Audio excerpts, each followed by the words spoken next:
சிறையில் இருக்கிறார்கள். நமது நண்பர் சௌகத்துறை அவர்கள் பதவி போய் போறார்.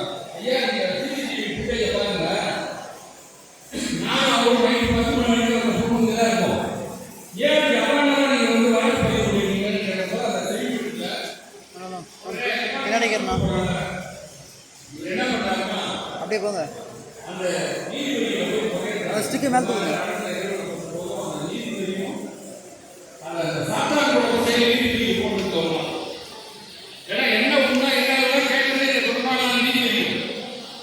அந்த சம்பவத்துக்கு அப்புறம் அந்த திருநங்கை சிறையில் அடைக்கப்படுகிறார்.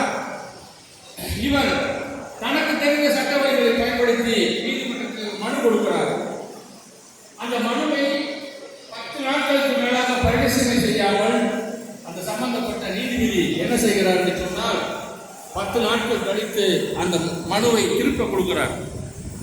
திரும்ப அந்த பெற்றுக்களுக்கு அந்த மனுவை திருப்பி கொடுக்கும் போது பழைய தேதி போட்டு கொடுக்குறாங்க. இவர் என்னைக்கு மனு கொடுத்தாரோ அதுக்கு அடுத்த நாள் தேதி போட்டு கொடுக்குறாங்க.